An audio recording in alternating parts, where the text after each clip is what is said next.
In the summer of 1683, the most powerful army on earth walked toward a city that should have fallen in a week.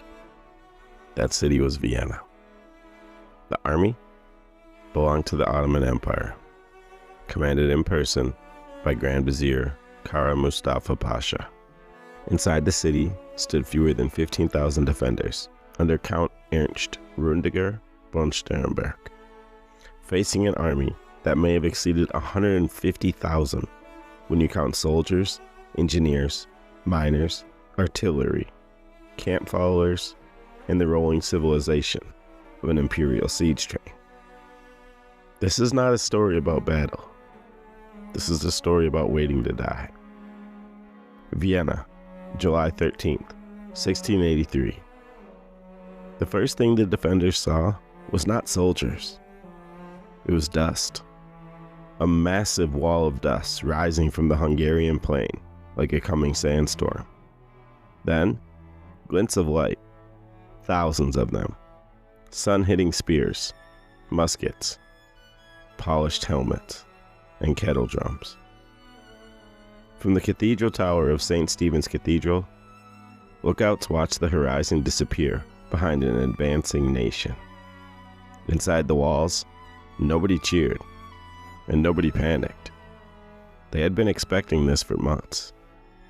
What they had not expected was how large it was. From the Ottoman perspective, this was not an army marching to war. This was inevitability. They had taken Belgrade, Budapest, and the entire Hungarian basin. Vienna was the last door before Germany opened up like a chest. The camp that spread around Vienna was miles wide. Silk tents for officers, leather for soldiers, entire bakeries. There were entire districts focused on blacksmithing, mosques erected from timber in a day, herds of sheep walking with the army for fresh meat, janissaries in immaculate formations, sappers already measuring distances to the walls, artillery crews calmly assembling cannons that had broken cities older than Vienna. To them, this was just procedure, and Vienna was next. Starhemberg did the count again. Walls, medieval, not modern, vulnerable. Cannons, not enough. Gunpowder, rationed. Food, maybe 2 months, if controlled correctly. Men, exhausted before the siege even begins. And civilians, tens of thousands. The worst number was this: no relief army in sight. The Holy Roman Empire had argued for months. Princes delayed. Armies moved slowly. Politics moved slower. And Vienna was alone. Within 48 hours, Vienna was fully surrounded. No birds flew out without being shot. No messenger escaped. Ottoman guns began their slow, methodical work. They didn't fire constantly. They fired deliberately, measuring, adjusting, learning the walls. Because the real attack was not coming from above. It was coming from below. At first, the defenders didn't understand the noise. A faint, rhythmic tapping beneath the city, like someone knocking from inside a coffin. They were Ottoman sappers, the best in the world. They were digging tunnels under the walls. Then they would pack the chambers with gunpowder and turn sections of Vienna into airborne stone. And there was nothing the defenders could do except listen. Men lay on the ground with their ears pressed to cobblestone streets, listening for death scratching upward. In Kara Mustafa's command tent, generals were calm, measured. Kara Mustafa did not want to storm Vienna. Storming costs lives. Mining is cleaner, smarter, inevitable. He would collapse the walls, offer terms, and take the city mostly intact, and march onward as the man who opened Europe. This was not arrogance. It was experience. No city had withstood Ottoman mining for long. And the first explosion came at dawn. A section of wall near the Berg Bastion erupted upward in a thunderclap that deafened half the city. Stone, dirt, men, cannons, airborne. Janissaries charged immediately into the smoke and ran into something they did not expect. Starhemberg had built an inner wall behind the outer one. The Ottomans had blown a hole into a trap, and they were cut down in piles. For the first time, the attackers realized this would not be quick. Sieges are not battles. They're biological events. By week 2, horses were being eaten, dogs disappeared, and the water grew foul. Wounded men screamed for days before dying, and flies covered everything. Civilians crowded the churches, and priests ran out of last rites. Every night, the tapping under the streets continued. Sleep became impossible. The Ottomans dug closer, zigzag trenches inching toward the walls to avoid cannon fire.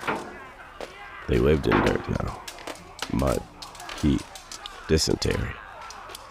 But morale was high, because the mines were working. Every few days, another section of Vienna detonated. Every few days, Janissaries rushed in. Every few days, they were thrown back by men, fighting like animals trapped in a burning barn. This was not how sieges were supposed to go. By August, the city smelled like gunpowder, rotting flesh, sewage, burned wood, unwashed bodies, and fear. People stopped burying the dead. There wasn't time. They were stacked inside of buildings. Starhemberg walked the lines every day. His coat was covered in dust. His face was hollow. He was telling men that relief was coming, even though he had no proof. Kara Mustafa's frustration was that Vienna should have fallen already. The mines were precise, the artillery relentless, and the numbers overwhelming. And yet the city refused to collapse. Worse, scouts reported movement in the north. Forces gathering. He dismissed it at first. No army could arrive in time. Vienna would fall before they got close, and he doubled his mining efforts. Viennese soldiers began digging their own tunnels. Imagine this: pitch black, underground, air thick with powder smoke. 2 groups of men tunneling toward each other with picks and knives.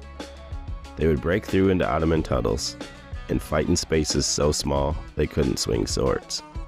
They stabbed, strangled, used pistols at arm's length. Underground warfare. Hell beneath hell. The city grew quieter. Not because things improved, because people grew too weak to speak. Rations became crumbs, and the gunpowder began running out. Cannons were silent, except when absolutely necessary.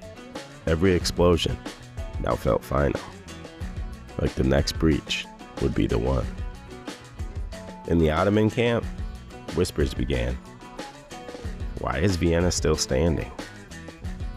Why has the relief army not attacked yet? Why are casualties rising for a city that should be rubble? And Kara Mustafa ordered a grand assault to finish it. One more breach. One more push. End this. On September 11th, from the cathedral tower, a lookout heard something new. Not mining, not artillery. A low, rolling thunder from the hills to the northwest. Drums, horns, movement in the forests, an army. The relief force had arrived, led by the King of Poland, John III Sobieski, with Imperial, Bavarian, and Saxon troops. They had marched for weeks, and now they stood above Vienna on the Kahlenberg heights. The Ottomans had been so focused on the city, they had not fortified the hills properly. Inside Vienna, Starhemberg did not cheer. He ordered every remaining cannon to fire and salute, so the army on the hills would know Vienna still lives. And for the first time, Kara Mustafa understood the danger. He was no longer besieging a city. He was about to be caught between a city and an army. The trap had flipped, but he still believed that one final assault could take Vienna before the army descended. He ordered it. Everything. Now.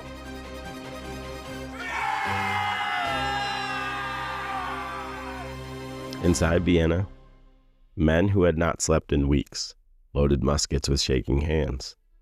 In Ottoman trenches, Janissaries prepared for one last push. Above them, tens of thousands of fresh troops waited in the dark forest. Dawn would decide everything, not just for Vienna, but for Europe. And nobody slept. Dawn on September 12, 1683, did not begin with sunlight. It began with fog. A cold, gray fog rolling down from the wooded heights of Kahlenberg and settling into the Ottoman trenches. Visibility collapsed, and sound carried strangely. Drums echoed without direction. Inside Vienna, the defenders heard it before they saw anything. Distant horns, not Ottoman, deep, brassy, foreign. And then faintly, a rolling cheer from the hills. Vienna understood before the Ottomans did. The relief army was moving. The coalition force that had climbed the forested ridges during the night was not a single army. It was a political miracle. Imperial troops of the Holy Roman Empire, Bavarians, Saxons, Franconians, and at the center of it, the Polish army under King John III Sobieski. Nearly 70,000 men had dragged artillery, supplies, and cavalry up goat paths in darkness to arrive here without the Ottomans realizing. Sobieski looked down from the ridge and saw something astonishing. The Ottoman camp was not fortified against an attack from the hills, because Kara Mustafa never believed an army could arrive in time. In the trenches below, Janissaries waited for the final assault on Vienna. Instead, they heard movement behind them. Officers shouted contradictory orders. Runners slipped in mud trying to reach command tents. And the visibility was so poor that units couldn't see each other 10 yards away. The siege army, built for methodical encirclement, was suddenly facing a field battle it wasn't prepared for. Starhemberg ordered every cannon still capable of firing to discharge toward the Ottoman lines. Not to kill, to signal. Thunder rolled across the city. Smoke climbed into the fog, and it was a message to the hills. We are still here. Imperial infantry began moving down the slopes in disciplined lines, muskets at the ready. They were exhausted from the climb. Many had not slept in 2 days, but they were fresh compared to the Ottomans. They slammed into the outer Ottoman positions with shocking force. This wasn't a relief probe. This was a full collapse attempt. In his command pavilion, Grand Vizier Kara Mustafa Pasha finally saw the scope of the danger. He had expected harassment. What he saw was an army pouring off the mountainside like a landslide. He now faced 3 problems at once. Vienna had not fallen. His army was spread thin in siege works, and a fresh enemy held the high ground. The geometry of the siege had reversed. By noon, the entire northern Ottoman line was engaged. Trenches meant for creeping toward the walls became death traps when attacked from above. Cannons could not be turned quickly enough, and units tried to redeploy but got tangled in their own earthworks. The battlefield became chaos. Seeing that the Ottomans were fully engaged, Starhemberg did something desperate. He opened the gates. Small groups of Viennese soldiers poured out and attacked Ottoman trench lines from the inside. Men who had been besieged for 2 months were now fighting in open air, like feral animals. While Imperial troops and Germans bled in the center, Sobieski held the Polish cavalry in reserve. He watched. He waited. He wanted the Ottoman line fully committed before he unleashed what he had brought for this exact moment. Because on the slopes behind him stood the most feared cavalry in Europe, the winged hussars. The Ottomans fought hard. Janissaries held positions with professional discipline. Counterattacks pushed units back in places, but the structural reality was unavoidable. They were no longer besiegers. They were fucking surrounded. And the fatigue began to show. Units broke formation. Command and control deteriorated. And then, in the late afternoon, Sobieski gave the order. It was the largest cavalry charge in history. From the tree line atop Kahlenberg, over 18,000 cavalry began descending. At the center, roughly 3,000 Polish winged hussars in full armor, lances lowered, and wings rising behind them. The ground shook. I mean, not metaphorically. Contemporary accounts say the earth trembled under the weight of horses moving downhill in mass formation. Ottoman soldiers looked up from the trenches and saw something they had never seen before. An entire cavalry corps descending a mountain. The charge did not hit a neat line. It hit a disintegrating army. Hussars crashed into Ottoman positions already under infantry pressure. Lances shattered. Pistols fired. Sabers flashed. Units folded instantly. And men dropped weapons and ran.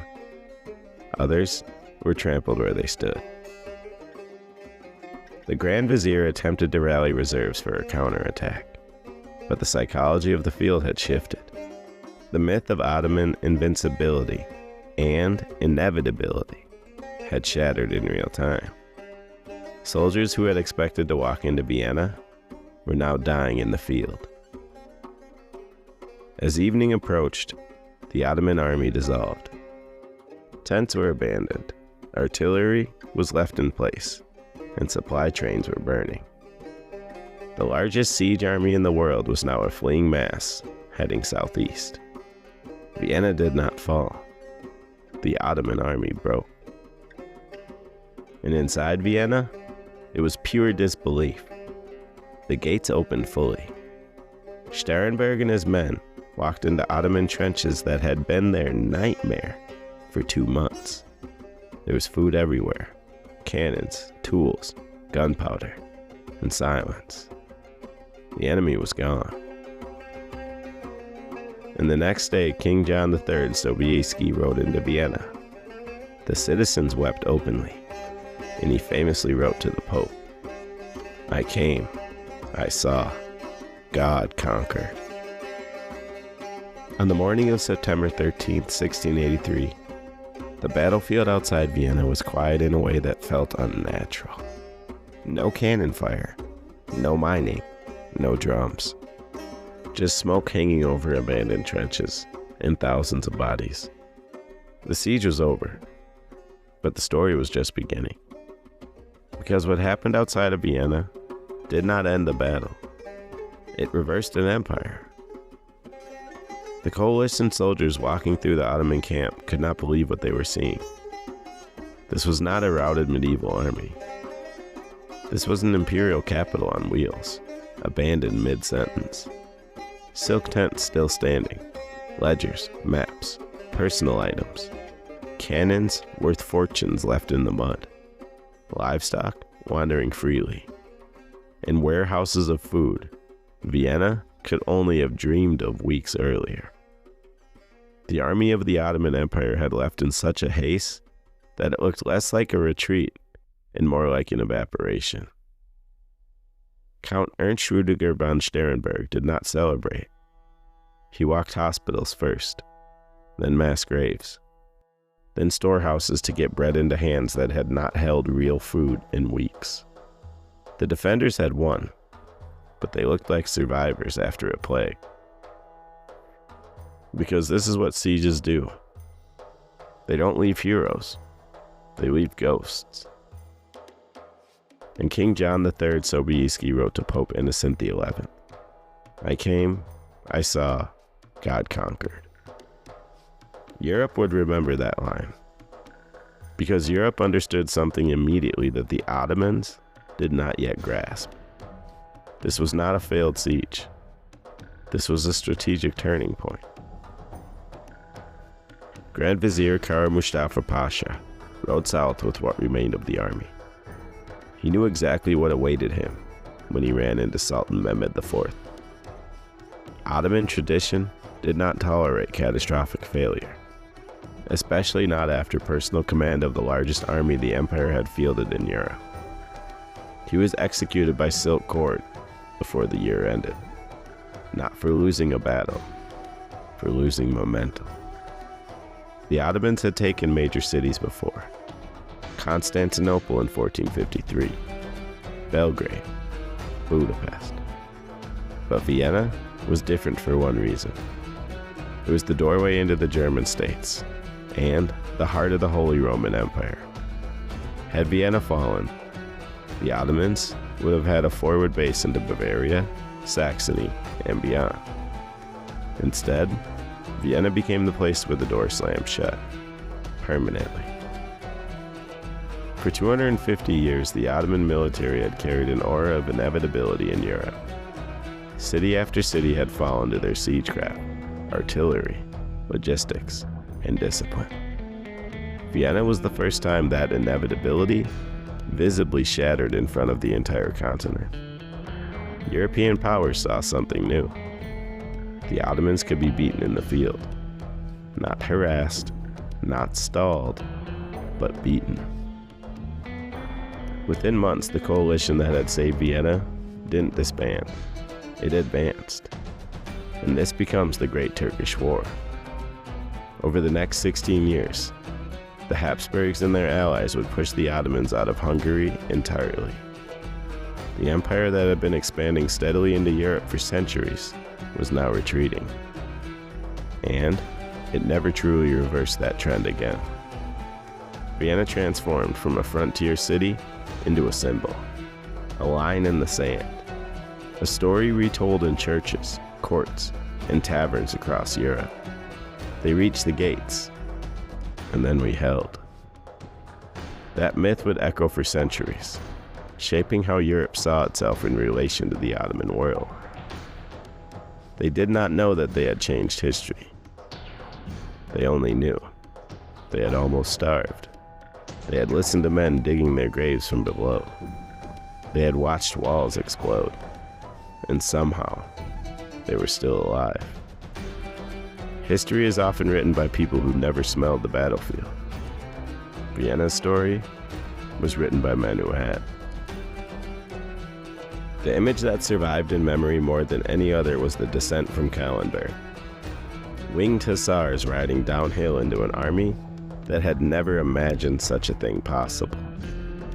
It became legend almost immediately. Paintings, songs, military studies, because it wasn't just dramatic, it was decisive. After 1683, the Ottomans never again threatened Central Europe at this scale. The Habsburgs rose as the dominant power in the region. Poland's military reputation peaked in glory, and the balance between Islamic and Christian empires in Europe shifted irreversibly. Not because Vienna was the biggest battle, but because it was the moment the direction of expansion flipped. The Siege of Vienna is not remembered because it was bloody. Many sieges were bloodier. It is remembered because it was a hinge point. Before Vienna, Ottomans were advancing. After Vienna, Ottomans were on the retreat. A single city absorbing the weight of an empire long enough for history to arrive over a hill. And that's where we'll leave this episode. Thanks for listening. Fuck ice. Couple more years.